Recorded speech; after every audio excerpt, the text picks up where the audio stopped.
எல்லாருக்கும் வணக்கம். விண்டேஜ் ரெஸ்டோரேஷனில் பொதுவா சொல்லப்படுறதுன்னு பார்த்தீங்கன்னா, எலக்ட்ரானிக் கன்வர்ஷன். ஸோ நெறைய பேர் சொல்லி பார்த்துருப்பீங்க, என் வண்டிய நான் எலக்ட்ரானிக் கன்வெர்ட் பண்ணிட்டேன். என்னோட ஜாவா வந்து நான் எலக்ட்ரானிக் கன்வெர்ட் பண்ணிட்டேன். G2 புல்லட்ட வந்து எலக்ட்ரானிக் கன்வெர்ட் பண்ணிட்டேன் அப்படின்னு. ஸோ இந்த வீடியோவில் நம்ம அதுதான் பார்க்க போகிறோம். எலக்ட்ரானிக் கன்வர்ஷன் அப்படின்னாக்கா என்னது? என்ன பண்ணுவோம் நம்ம?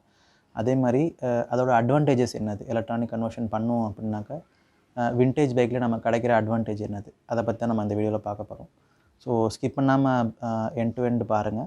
அதே மாதிரி நம்ம சேனலுக்கு நீங்கள் புது வியூவர்னு அப்படின்னா கண்டிப்பாக சப்ஸ்கிரைப் பண்ணிக்கோங்க. பெல் பட்டனை கிளிக் பண்ணிக்கோங்க.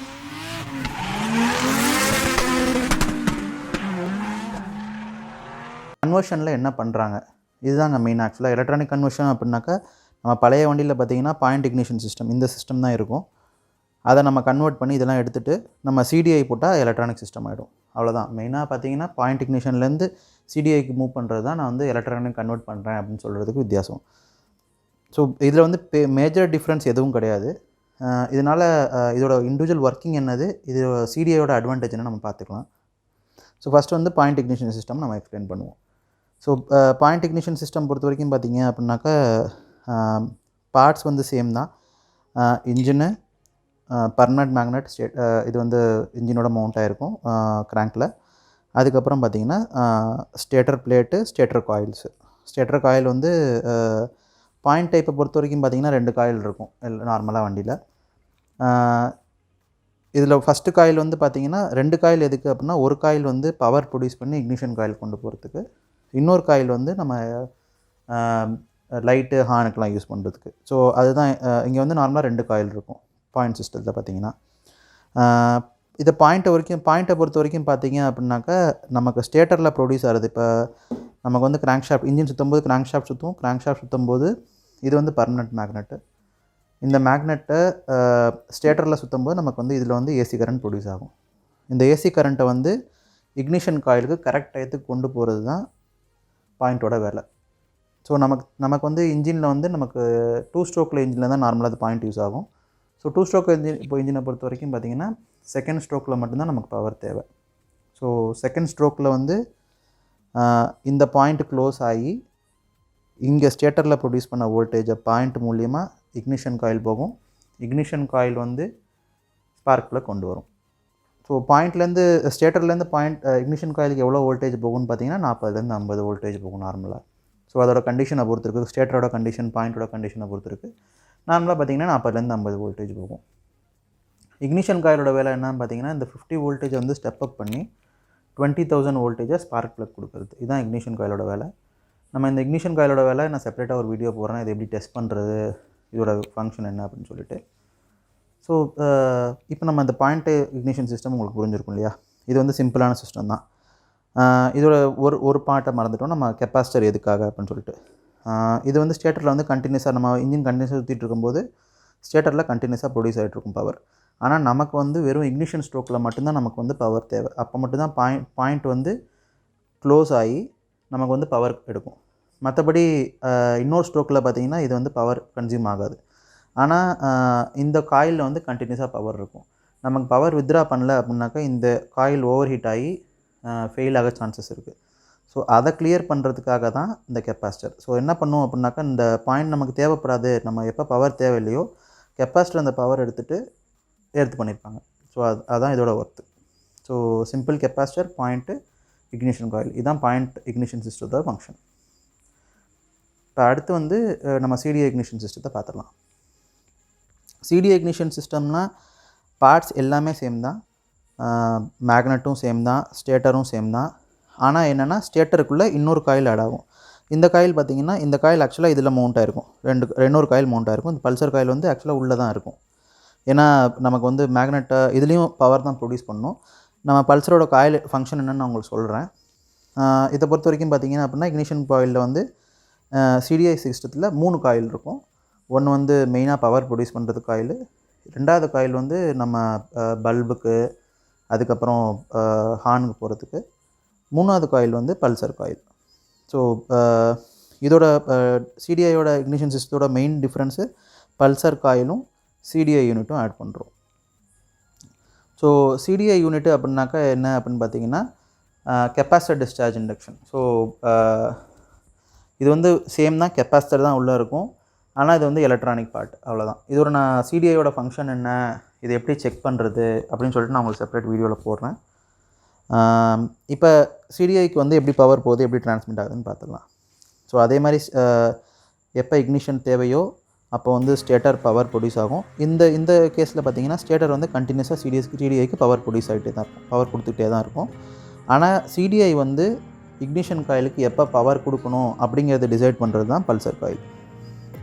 ஸோ பல்சர் காயில் வந்து இது வந்து பல்சர் காயிலில் எப்போ ஒரு அந்த பல்ஸ் ப்ரொடியூஸ் ஆகும் அப்படின்னு பார்த்தீங்கன்னா அது வந்து கேம் டைமிங்கோட மேனேஜ் பண்ணியிருப்பாங்க. அதனால் கேம் நமக்கு எப்போ செகண்ட் ஸ்ட்ரோக்கில் இன்ஜின் பிஸ்டன் இருக்கோ அந்த சமயத்தில் வந்து பல்சர் காயிலோட பவர் வந்து ப்ரொடியூஸ் ஆகும். அப்போ வந்து பல்ஸ் க்ரியேட் பண்ணும். ஸோ பல்ஸை வந்து சிடிஐ யூனிட்டுக்கு போகும். இந்த பல்ஸு கிடச்ச உடனே பல்சர் காயிலேருந்து பல்ஸ் சிடிஐ யூனிட் கிடச்ச உடனே சிடிஐ யூனிட் என்ன பண்ணுன்னா இந்த வோல்டேஜை வந்து இக்னிஷன் காயில் கொடுக்கும். ஸோ பல்சர் காயில் வந்து வெறும் சிக்னல் கொடுக்கறதுக்கு மட்டும்தான், இந்த வோல்டேஜ் கொடுக்கலான்னு சொல்கிறதுக்கு மட்டும்தான் பல்சர் காயிலோட வேலை. மற்றபடி பார்த்திங்கன்னா மெயின் காயில் தான் இக்னிஷன் சிஸ்டத்துக்கு இக்னிஷன் காயிலுக்கு பவர் கொடுக்கும். ஸோ ஃபங்க்ஷன் பொறுத்த வரைக்கும் பார்த்திங்கன்னா எல்லாமே சேம் தான். இது வந்து எலக்ட்ரோ மெக்கானிக்கல் பார்ட்டு, இது வந்து கம்ப்ளீட் எலக்ட்ரிக்கல் பார்ட்டு. ஸோ அதே மாதிரி சிடிஐ யூனிட் வந்து இக்னிஷன் காயில் கொடுக்கும். இதே மாதிரி இதுவும் வோல்டேஜும் பார்த்திங்கன்னா 40 to 50 வோல்டேஜ் தான் வரும் சிடிஐலையும். இக்னிஷன் காயில் அதே ஃபங்க்ஷன் தான், 40 to 50 வோல்டேஜை வந்து 20,000 வோல்டேஜாக கன்வெர்ட் பண்ணி ஸ்பார்க் ப்ளக் கொடுக்கும். ஸோ எலக்ட்ரானிக் கன்வெர்ட் பண்ணுறாங்க அப்படின்னு பார்த்திங்கன்னா இந்த பார்ட்டை மட்டும் ரிப்ளேஸ் எடுத்துகிட்டு நமக்கு வந்து சிடிஐ யூனிட்டு பல்சர் காயில் போடுவாங்க. ஸோ பல்சர் காயில் மவுண்ட் பண்ணோம் அப்படின்னு பார்த்திங்கன்னா இந்த பிளேட் வந்து சேஞ்ச் ஆகும் நார்மலாக. ஸோ இந்த மவுண்டிங் பிளேட்டில் வந்து நமக்கு இன்னொரு காயில் மவுண்ட் பண்ணுற மாதிரி நமக்கு ப்ரொவிஷன் வேணும், அப்போ தான் வந்து இது மவுண்ட் பண்ண முடியும். சில கேஸில் வந்து மேக்னெட்டும் சேஞ்ச் ஆகும். ஏன்னா இப்போ நிறைய வண்டியில் பார்த்திங்கன்னா மேக்னெட்டில் தான் கேம் லோப் இருக்கும், அதனால் மேக்னெட்டும் சேஞ்ச் ஆகலாம். ஸோ அதனால் இந்த கிட்டு வாங்கும்போது பார்த்திங்கன்னா மேக்னெட்டு, பிளேட்டு, காயில்னால் பல்சர் காயிலோட சேர்ந்து வந்துடும். அதுக்கப்புறம் சிடிஐ யூனிட் இது எல்லாமே பார்த்திங்கன்னா சேஞ்ச் ஆகும் ஃபுல்லாக. ஸோ நம்ம இப்போ வந்து பாயிண்ட் இக்னிஷன் சிஸ்டத்தை பார்த்தோம் எப்படி ஒர்க் ஆகுதுன்னு சொல்லிட்டு, சிடிஐ இக்னிஷன் சிஸ்டம் பார்த்தோம் எப்படி ஒர்க் ஆகுதுன்னு சொல்லிட்டு. ஏன் எலக்ட்ரானிக் கன்வெர்ட் பண்ணுறாங்க, எதுக்கு எலக்ட்ரானிக் கன்வெர்ட் பண்ணால் சிடிஐ இக்னிஷன் சிஸ்டம் கன்வெர்ட் பண்ணால் என்ன அட்வான்டேஜ் அதை பார்த்துடலாம். இந்த பாயிண்ட்டை பொறுத்த வரைக்கும் பார்த்திங்கன்னா நம்ம சொல்லியிருந்தோம் எலக்ட்ரோ மெக்கானிக்கல் பார்ட் அப்படின்னு சொல்லிட்டு. நீங்கள் வண்டியை ஒரு 2 வருஷம் 3 வருஷம் நிப்பாட்டி வச்சுருந்தீங்க அப்படின்னாக்கா இந்த கான்டாக்ட் பார்ட்லாம் ரஸ்ட் ஆகிடும். ஸோ நமக்கு எப்போ தேவைப்படுதோ அந்த சமயத்தில் வந்து பவர் ப்ரொடியூஸ் ஆகாது இல்லை. ஸோ நீங்கள் திரும்பி இந்த மேக்னெட்லாம் கலட்டி திரும்பி நீங்கள் அதை க்ளீன் பண்ணி இதை ரீப்ளேஸ் பண்ணி பண்ணுறது, அதே மாதிரி இந்த கெப்பாசிட்டர் ரீப்ளேஸ் பண்ணுறது, இதெல்லாம் வந்து கொஞ்சம் காம்ப்ளெக்ஸு. அதனால் இதோட மெயின்டெனன்ஸ்னு பார்த்தீங்கன்னா நீங்கள் கண்டினியூஸாக ஓட்டிகிட்டு இருந்தீங்கன்னா எந்த பிரச்சனையும் வராது. நீங்கள் நிப்பாட்டிட்டு திரும்பி ஸ்டார்ட் பண்ணுறீங்க அப்படின்னா நிறைய பிரச்சனைகள் வரும் இந்த பாயிண்ட்டில். ஸோ பாயிண்ட்டோட பார்த்திங்கன்னா நார்மலாக வந்து ஹைலி ரிலையபிள்னு சொல்ல முடியாது அதை. ஆனால் அதோட ஆப்போசிட் பார்த்திங்கன்னா சிடிஐ பார்த்திங்கன்னா ஃபுல்லி என்க்ளோஸ்டு. இது வந்து IP65 வரும். நீங்கள் தண்ணி பட்டாலும் ஒன்றும் ஆகாது, எது பண்ணாலும் ஒன்றும் ஆகாது. இப்போ நீங்கள் வாஷ் பண்ணுறீங்க, மழையில் பட்டுது அப்படின்னாக்கா இதெல்லாம் பாயிண்ட்லாம் ரஸ்ட் ஆகிடும். இது வந்து ஃபுல்லி என்க்ளோஸ்டு, அதனால் இது ரஸ்ட் ஆகாது. இதுதான் மெயின் டிஃப்ரென்ஸே பார்த்திங்கன்னா சிடிஐக்கும் இதுக்கும். இதோட பொறுத்த வரைக்கும் பார்த்திங்கன்னா சிடியோட லைஃப் நல்லாயிருக்கும். பாயிண்ட் ஒர்க் பொறுத்த வரைக்கும் பார்த்திங்க அப்படின்னாக்கா நீங்கள் ஒழுங்காக ஸ்டோர் பண்ணல, நீங்கள் ஒழுங்காக இது பண்ணல, தண்ணி பட்டுது அப்படின்னாக்கா உங்களுக்கு கஷ்டமாக இருக்கும். ஸோ அதனால தான் எலக்ட்ரானிக் கன்வெர்ட் பண்ணுறது. எலக்ட்ரானிக் கன்வெர்ட் பண்ணுறதோட இன்னொரு அட்வான்டேஜ் அப்படின்னு என்ன பார்த்திங்கன்னா பாயிண்ட் சிஸ்டத்தில் நார்மலாக பார்த்திங்கன்னா 6 வோல்ட்டில் தான் சிஸ்டத்தில் வந்தது. ஸோ நீங்கள் பாயிண்ட் கன்வெர்ட் பண்ணிங்க அப்படின்னாக்கா அது வந்து 12 வோல்ட் ஆகிடும்.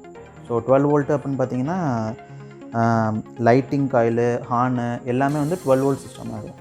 ஸோ 12 வோல்ட் சிஸ்டம் போட்டிங்க அப்படின்னாக்கா பார்த்திங்கன்னா 6 இதில் வந்து இந்த பாயிண்ட் இக்னிஷன் சிஸ்டத்தில் வந்து பார்த்திங்கன்னா 6 வோல்ட் பல்ப் இருக்கும்.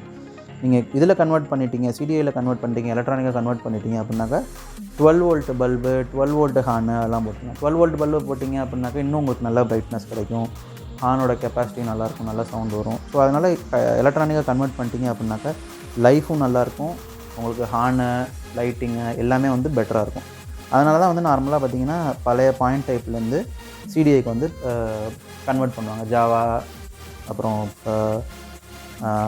என்ஃபீல்டு இதெல்லாம் பார்த்திங்கன்னா நிறையா கன்வெர்ட் பண்ணுறதுக்கு இதுதான் ரீசன். ஆனால் இன்னும் நிறைய பேர் இருக்காங்க பாயிண்ட் இக்னிஷன்லேயே ஒர்க் பண்ணுறது. ஏன்னா இது விண்டேஜில் பார்த்திங்கன்னா இன்னும் இப்போ வர வண்டியில் எதுவுமே வந்து பாயிண்ட்லாம் கிடையாது. ஸோ அதனால் அதையே ரீட்டைன் பண்ணுறவங்க, விண்டேஜ் கலெக்ஷன் வச்சுருக்கவங்க அப்படின்னு பார்த்திங்கன்னா பாயிண்ட் இக்னிஷன் சிஸ்டம் தான் ப்ரிஃபர் பண்ணுவாங்க. என்கிட்ட இருக்க எல்லா வண்டியும் பார்த்திங்கன்னா வந்து பாயிண்ட் சிஸ்டத்தில் தான் வச்சுருக்கேன். ஆனால் இது கொஞ்சம் ஸ்பேர் கிடைக்கிறதுலாம் கொஞ்சம் கஷ்டம். பாயிண்ட் கிடைக்கிறது கெப்பாசிட்டர் கிடச்சிடும், பாயிண்ட் கிடைக்கிறதுலாம் கொஞ்சம் கஷ்டம். ஆனால் நீங்கள் ஸ்பேர் ஒரு வாட்டி வாங்கி வச்சிட்டிங்க அப்படின்னா உங்களுக்கு பிரச்சனை இருக்காது. ஸோ இந்த வீடியோவில் வந்து நம்ம பாயிண்ட் இக்னிஷன் சிஸ்டம் எப்படி வேலை பார்க்குது, CDI சிஸ்டம் எப்படி ஒர்க் ஆகுது, கன்வெர்ட் பண்ணுறதுலாம் நமக்கு என்ன அட்வான்டேஜ் அதெல்லாம் பார்த்தோம். கண்டிப்பாக உங்களுக்கு இந்த வீடியோ பிடிச்சிருக்கும்னு நினைக்கிறேன். அதே மாதிரி உங்களுக்கு பாயிண்ட் இக்னிஷன் சிஸ்டமும் CDIயும் உங்களுக்கு தெளிவாக புரிஞ்சிருக்கும். இந்த வீடியோ லைக் பண்ணுங்கள், ஷேர் பண்ணுங்கள், கண்டிப்பாக சேனலை சப்ஸ்கிரைப் பண்ணுங்கள். அடுத்த வீடியோவில் சந்திப்போம். நன்றி, வணக்கம்.